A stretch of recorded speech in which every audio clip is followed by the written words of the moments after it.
The goal was scored in the 89th minute, and Wembley Stadium erupted with 90,000 voices screaming as one. By the time Alejandro Garnacho finished his celebration, Bruno Fernandes was already walking back to the center circle alone. By the final whistle, the captain hadn't smiled once despite winning the FA Cup. By Sunday morning, Garnacho's Instagram post had thanked everyone except the man who made the goal possible. By Monday's training, the two weren't speaking, but it started with 14 words shouted in the dressing room tunnel, words that shattered a relationship built over 2 years. "You think you did this alone? Without me, you're nothing. Just another kid who got lucky. Don't forget to subscribe to Elite Ball Legends and like the video for your support. Thank you for subscribing." Bruno Fernandes had been at Manchester United for 5 years, and in that time, he had become the club's heartbeat. At 29, the Portuguese midfielder carried United through its darkest period. Post-Ferguson decline, managerial chaos, rebuilding seasons that promised much and delivered little. He was the player who stayed when others left, who scored when no one else could, who demanded excellence from teammates even when the club couldn't demand it from itself. The captain's armband sat on his left bicep, not just as decoration but as burden, the weight of a fallen giant trying to rise again. Alejandro Garnacho had been in United's first team for 2 seasons, and in that time, he had become something more dangerous than just talented. He had become inevitable. At 20, the Argentine winger played with the fearlessness that only comes from never knowing failure. Every touch was confident, every run was direct, every celebration was theatrical. He was TikTok highlights and Instagram reels, the player young fans dressed like, the symbol of United's future. And Bruno Fernandes was the man who had made him. The FA Cup final day in May had started with hope. United against Liverpool at Wembley, the rivalry that needed no introduction, the two clubs who hated each other with historical intensity. This was United's chance to salvage a difficult season, to give Erik ten Hag silverware, to prove they belonged among England's elite again. The build-up had been everywhere. Sky Sports countdown shows, social media debates, London packed with red shirts from both teams. In United's Wembley dressing room, Fernandes had sat in his usual spot, corner position near the tactics board, the number 8 on his back, captain's armband already on his arm, 2 hours before kickoff. He had his routines, visualizing the match, going through set-piece responsibilities, checking on younger players, and always he checked on Garnacho. "Ready?" Fernandes had asked, standing over the young winger who was adjusting his boots. "Born ready," Garnacho had replied, confidence radiating from every word. "Remember what we worked on. When I have the ball in, the half space, you make the run behind Robertson. He pushes high. You exploit the space. I know, Bruno. We've done this 100 times. Then do it 101. This is the final. No mistakes." Garnacho had nodded, but there was something in his eyes, not quite dismissal, but not quite respect either. The look of a young player who believed he'd outgrown his mentor, but hadn't said it out loud yet. The match had been everything finals promised. Tense, tactical, moments of brilliance mixed with desperate defending. Liverpool pressed high in their trademark style, Salah and Nunez, causing problems down the wings. United absorbed pressure and countered. Fernandes dropping deep to collect the ball, Garnacho stretching the pitch with runs that made Robertson nervous. Neither team scored in the first half. Chances created, saves made. Both defenses holding firm. At halftime, Ten Hag had made minor adjustments, pushing Fernandes slightly higher, giving him more freedom to create. "Bruno, you're our key. Find Garnacho. He's their weakness today." The second half continued the pattern. Brutal intensity. Every tackle committed, every header contested. The Wembley crowd split perfectly. Half red of United, half red of Liverpool, the noise never dropping below deafening. As the match entered its final 15 minutes still scoreless, tension replaced hope. Extra time loomed. Penalties threatened. The 87th minute brought the moment that changed everything. United won the ball back in their own half. Casemiro intercepting a loose pass. He found Fernandes immediately, the captain's first touch perfect, killing the ball dead despite pressure from 2 Liverpool midfielders. Fernandes looked up, saw the space, saw the opportunity. Garnacho had already started his run. The Argentine had been watching Fernandes for 2 years, learning his patterns, understanding when passes were coming before they were made. He accelerated down the left wing, Robertson tracking him, but half a yard behind. Liverpool's defensive shape stretched by 89 minutes of chasing. Fernandes delivered the pass, weighted perfectly, threaded between two defenders, arriving at Garnacho's feet just as he hit top speed. The assist was world-class, the kind that only players with Fernandes's vision could see and execute. 25 yards of perfect grass, bisecting Liverpool's defense, arriving exactly when needed. Garnacho received it in stride. His first touch took him past Robertson completely. His second set up the angle. Alexander-Arnold was closing from the right. Van Dijk was arriving from central defense. Alisson was positioning himself, making himself big. Garnacho had options. Pass to Rashford arriving at the far post. Shoot near post, cut back to Eriksen. But champions see things others don't. He cut inside on his right foot, dragging the ball past Alexander-Arnold with a move so quick the defender was left stumbling. Van Dijk committed, diving into a tackle. Garnacho waited until the last microsecond, then flicked the ball over the sliding defender with the outside of his boot. The ball looped toward goal. Alisson had committed to Van Dijk's side. The net rippled. Goal. Wembley's United section exploded. 90,000 people, half celebrating ecstasy, half devastated, creating a sound that shook the stadium's foundations. Garnacho had sprinted to the corner flag, sliding on his knees, ripping his shirt off, despite knowing it would earn a yellow card, his face showing pure joy and vindication. United players had chased him, piling on, the celebration everything FA Cup finals demanded. Fernandes had been 20 yards behind the play when the goal went in. He had stopped running, hands on his head, processing what he'd just witnessed. His pass had created everything. Without it, there was no goal. But he also understood football. Garnacho's run was brilliant, the finish exceptional, the individual skill undeniable. He had jogged toward the celebration, not sprinting, giving the young player his moment. But when he arrived at the pile of bodies, something had shifted. Garnacho was being mobbed by teammates, Rashford, Casemiro, Antony, everyone. The Argentine was pointing to the crowd, blowing kisses, living his dream. And he never looked at Fernandes. Not once, not a glance, not a gesture, not an acknowledgement. Fernandes had stood at the edge of the celebration, his hand reaching out to touch Garnacho's shoulder. But the younger player had already run off toward the United supporters, chest puffed out, arms spread wide, the star of his own movie. The captain had stood there for 3 seconds, long enough for the broadcast cameras to capture his expression, long enough for commentators to note the absence of interaction, long enough for something inside him to crack. Liverpool had tried desperately to equalize in the remaining minutes, but United defended with championship discipline. When the final whistle blew, the FA Cup was United's for the first time in 6 years. The pitch flooded with red shirts, staff, celebrations. The trophy presentation was scheduled for 30 minutes later. In those 30 minutes, the fracture became a break. Garnacho had been swarmed by media, cameras, microphones, everyone wanting to talk to the hero. He had given interviews still shirtless, his abs showing, his hair perfect despite 90 minutes of football. Every question had been about his goal, the run, the skill, the finish, the moment. How does it feel to score the winning goal in an FA Cup final? Incredible. This is what I dreamed about since I was a kid. That was special individual skill. Where did that come from? Hard work, every day in training. I knew I could beat them if I got the chance. Your celebration, very passionate. This is for the fans, for Manchester United, for everyone who believed in me.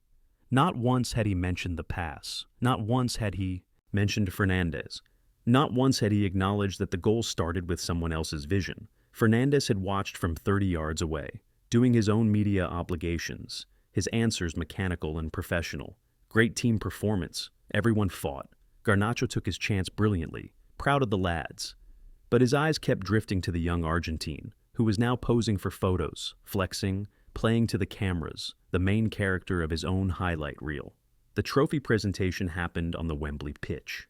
Ten Hag lifted it first as manager, then handed it to Fernandes as captain. Bruno had held it high, professional smile on his face, but his heart wasn't in it.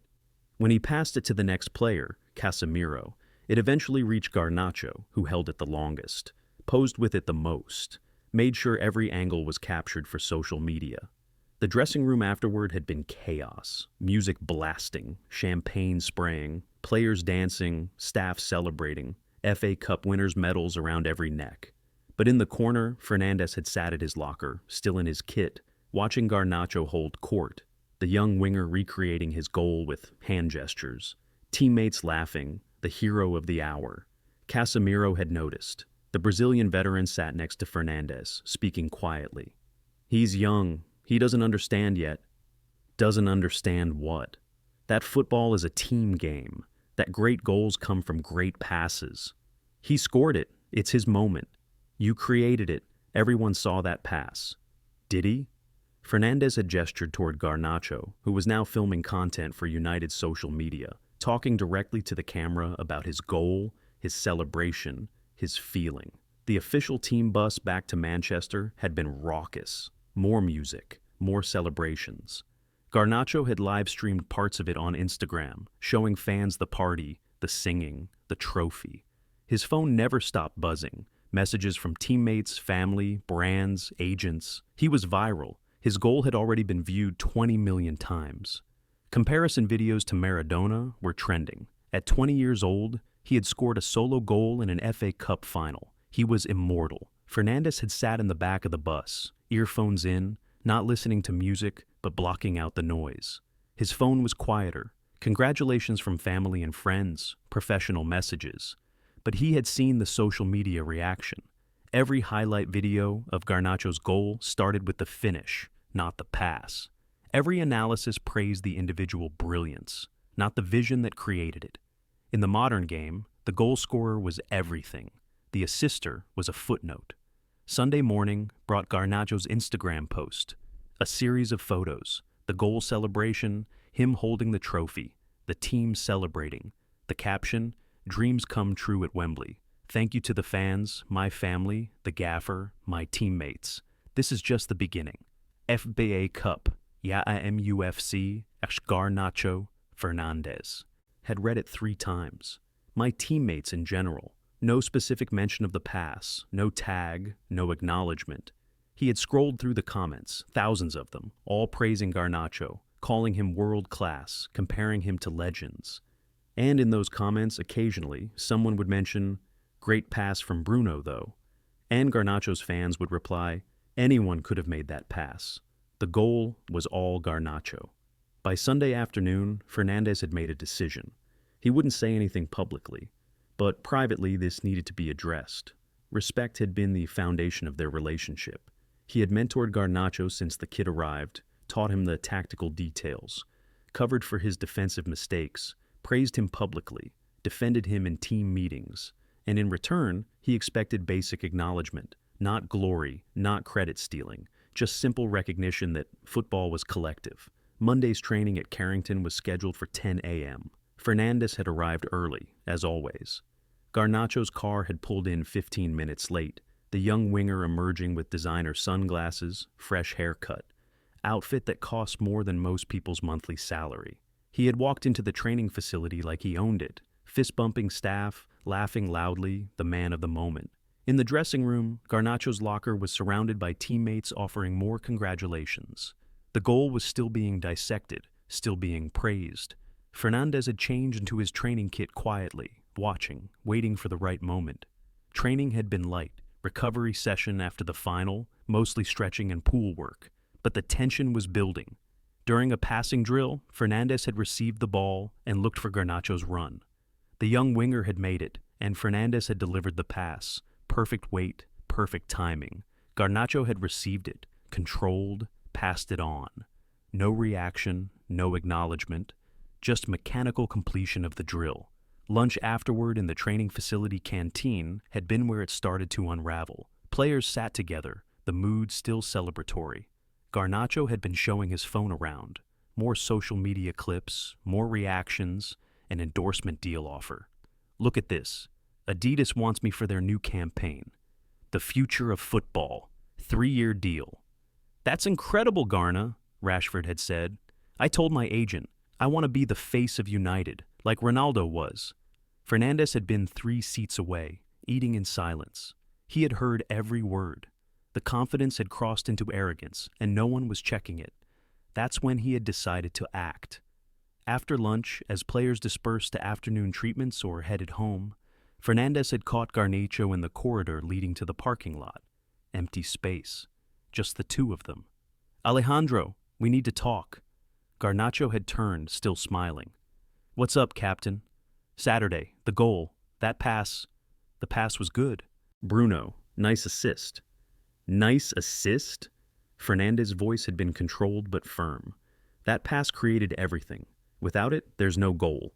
You understand that?" "Sure, yeah, good pass. But I still had to beat 3 defenders and the keeper. That's not easy." "I'm not saying it was easy. I'm saying you haven't acknowledged it. Not to me. Not publicly. Not anywhere." Garnacho's smile had faded. "What do you want? A thank you card?" "I want respect. I've mentored you for 2 years, taught you positioning, covered for your mistakes, praised you publicly, and when you score the biggest goal of your career from my pass, you celebrate like you did it alone. I did do it alone. I beat Robertson. I beat Van Dijk. I beat Allison. Your pass got me the ball. My skill scored the goal." Something in Fernandes had snapped. The accumulated frustration, not just from this incident, but from years of carrying United, of being the leader who got criticism when they lost, but shared credit when they won, of watching younger players take without giving. It poured out. "You think you did this alone? Without me, you're nothing. Just another kid who got lucky." The words had hung in the air like acid. Garnacho's face had transformed, the smile gone, replaced by shock, then anger. "Lucky? You think I'm lucky?" "I think you're talented, but you're also young and stupid. You don't understand that football is bigger than your ego. My ego? You're the one who needs credit for every pass. You're the one who can't handle that I scored, and you didn't. I don't need credit. I need respect. There's a difference. You want respect? Earn it. Stop living in the past. This is my time now, my team, my goals. You're just the old captain hanging on." Fernandes had stepped closer, his voice low and dangerous. "I'm the captain who created you, who protected you, who made you look good, and you're too selfish to even see it. I don't need you to make me look good. I'm good because I'm good. Your pass was basic. Any midfielder could have played it." That was the line that ended it. Fernandes had turned and walked away without another word. Not because he was defeated, but because anything he said next would make things worse. The relationship was over. 2 years of mentorship destroyed in 30 seconds of ego and pride. By Tuesday, the entire squad knew. Word had spread. The captain and the young star weren't speaking. Training was professional, but cold. Fernandes focused on his responsibilities. Garnacho worked on his skills. They didn't interact unless absolutely necessary. Wednesday brought the media reaction. A journalist had asked Ten Hag about team chemistry in his press conference. "There are reports of tension between Bruno and Alejandro. Can you comment?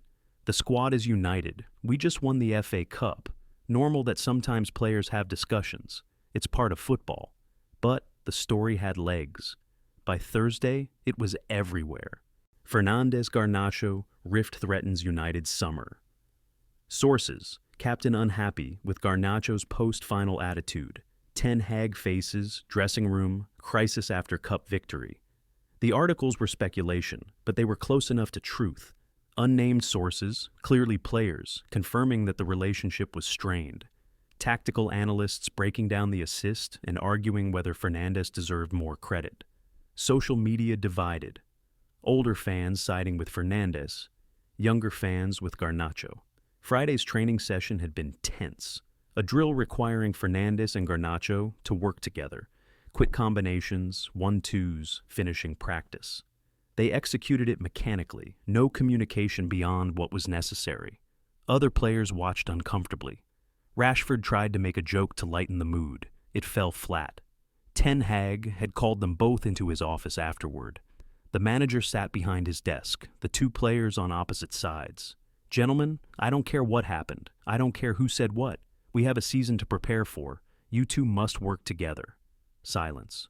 "Bruno, you are the captain. You must lead by example." "I do lead, but I also demand respect." "And Alejandro, You are young, talented, with a great future, but you must learn from those who came before. I'm learning, boss, but I'm also my own player. Ten Hag had leaned forward. The goal on Saturday, I watched it 50 times. The pass created it. The run finished it. Both were necessary. Neither happens without the other. You understand? Both players had nodded, but their body language showed the message hadn't landed. I'm giving you both a choice, Ten Hag continued. Fix this relationship, or I will fix it for you, and my solution will be uncomfortable for both. That was the end of the meeting. No resolution, just an ultimatum. The solution came from an unexpected place. Paul Scholes, the United legend who occasionally consulted with the club, had watched the situation unfold. He had texted Fernandes, "Can we talk? Tomorrow morning, Carrington, before training." They had met in the empty training facility at 7 a.m., Scholes in casual clothes, Fernandes already in his kit. "I saw what happened with the kid," Scholes had started. "Reminds me of someone." "Who?" "Me and Beckham, 1999. We had a similar falling out. I thought he was too focused on celebrity. He thought I didn't appreciate his talent. Lasted months." "How did you fix it?" "We didn't, not immediately. But we realized something. The team was bigger than our egos, and winning together meant more than being right individually." Fernandes had listened, his guard slowly dropping. "The kid scored a great goal," Scholes continued. "Your pass made it possible. Both things are true, but here's what I learned. Young players need to make mistakes to learn. If you force him to acknowledge you, it means nothing. If he realizes it himself, it means everything. And if he never realizes it, then he won't become great, and that's his loss, not yours. But you can't make him see it. You can only show him by continuing to be the player and leader you are." The conversation had lasted 30 minutes. By the end, Fernandes hadn't forgiven Garnacho, but he had found perspective. That night, he had posted on Instagram a photo from the final, him holding the FA Cup, simple caption, "Proud of this team. Proud to be captain. On to next season. As Yesmemu FC." In the comments, unexpectedly, Garnacho had posted, "Great season, Cap. Thanks for the assist."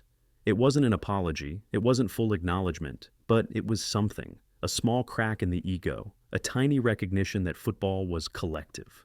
Fernandes had seen it, read it multiple times, and decided not to respond publicly. Instead, he had texted Garnacho directly.